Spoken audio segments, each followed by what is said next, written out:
Danish stand-up comedy. I am absolutely loving what I am discovering, and today hopefully will be no exception with the comedian Jakob Tran, and this is about a theft on the street. So hopefully we're all going to enjoy this together. Et par år senere, så har jeg lige været ude og optræde, og jeg er lige stået af toget, så kommer der to sådan unge gutter hen til mig og spørger, om de må låne et opkald. Og det må jeg selvfølgelig gerne, og har den ene, han får min iPhone og taster nummeret ind, og så løber han. So I don't normally look at the videos I'm watching, and I've only just watched the first 10 seconds, but I have checked out his channel, and this is a while ago, and he does look like he's grown up, and potentially his comedy style has slightly changed.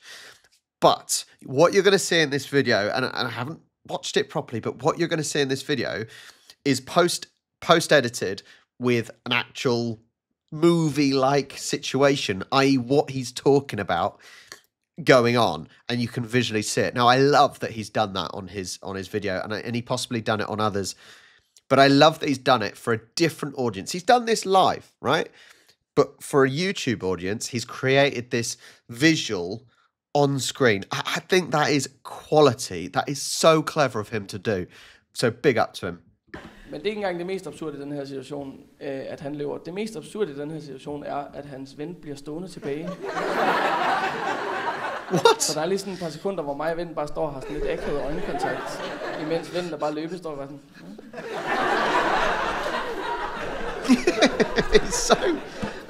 It's so kind of innocent and naive, geeky looking, without being rude. Skal du ikke med, eller? Vi kunne følges ad, hvis det. Jeg tænker, det skal fandme ikke være, det er min iPhone, så jeg begynder at løbe efter ham. Og jeg tænker, hvad kommer så? Man råber et eller andet mandligt efter ham for at prøve at stoppe ham. Det gør de på filmene. Jeg ved ikke helt, om det lykkes, for jeg hører mig selv råbe, hey! Kan du så der være? Whatever that means. Spoiler alert, det stoppede ham ikke. Så opruster jeg lige sprogpistolen og får også lige råbt det altid dejlige retoriske spørgsmål, man stiller i pressesituationer. Jeg får lige råbt, hvad fuck laver du? Han rækker bare lige iPhone op i vejret. Nå, det var den, tak skal du have. Jeg kan simpelthen ikke forklare, hvordan, men jeg når simpelthen at indhente ham, og når sådan at få fat i hans arm og vende ham rundt. Og nu er jeg helt fucked. I think you can, like I said, visually see.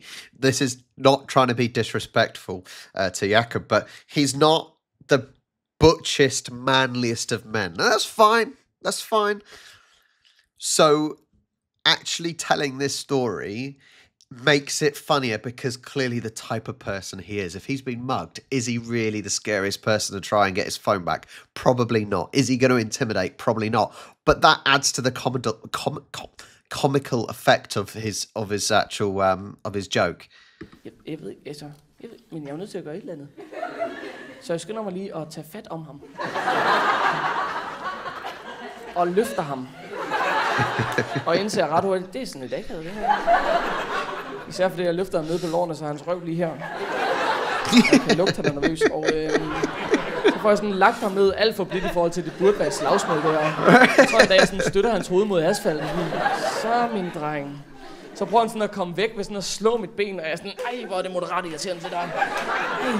Men han er ved at slippe væk, så altså, det må han ikke, det er faktisk min iPhone, jeg går i panik, og så padurerer jeg ham.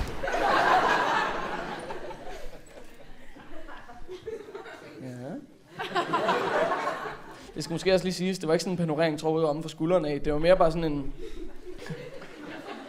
bare sådan en lammer i ansigtet. Jeg tror helt seriøst, jeg lavede det her hop imens. Folk stod sådan på afstand og kigger på, bare sådan, vi behøver ikke at bryde ind. Jeg er lidt i tvivl om, det var et slag i hovedet, han havde bare lige viftet en flue væk. Han giver mig så iPhone'en, eller rækker den op, og jeg tager den. But, do you see that? Honestly, as I said, by adding this kind of this little mini movie to his joke via YouTube, that's adding so much more comedy because there's only so much he can do there. But when he talks about how basically how pathetic his punch is, and then you see the reenactment of it, and it's a little bit of a dance, a little bit of a hop, skip, and jump on it. That just adds to the comedy, right? That just heightens it so much more because it's that pathetic almost, which makes it hilarious because it's just like, that was embarrassing. It's so funny, and he's doing such a good job with it. Fuck dig, mand. Og jeg er så fucking pumped på det her tidspunkt. Jeg er fuldstændig pumpet på adrenalin. Jeg får bare sagt det 16, nogensinde har sagt i mit liv.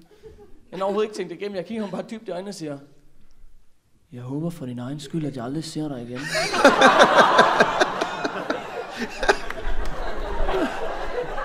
Og så løb jeg derfra med tårne trillende ned ad kælderen. That's so good. So good. Nu ved jeg ikke, hvilket ord der er mest diplomatisk disse dage, men de her 2 gutter var lidt mere solbrændt, end jeg er. Og jeg ved ikke, om jeg nogensinde har prøvet at få en fordom bekræftet, men for mit vedkommende, så er det i hvert fald som om, at alle fordomme lige pludselig var i spil. Jeg hører bare mig selv sige, jeg løber på vej hjem og ringer op til min far, grædende. Så hører jeg bare mig selv sige den her sætning. Jeg er ikke så stolt af, jeg siger bare, far, jeg ved ikke, om jeg kan nå hjem, inden hans fætter fanger mig.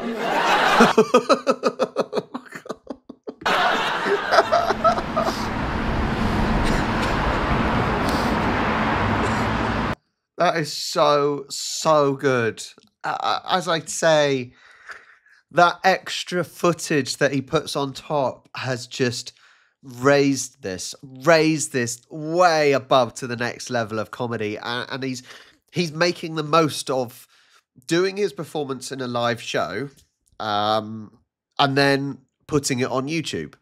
You know, he's made the most of the platform, hasn't he? The YouTube being the platform where it's visual. And he has done such a good, funny job of that, hasn't he? And that has just, as I said, taken this joke to a next level. And I love his style on this. He was quite slow. He was quite he's almost allowing the audience to take in what he's just said.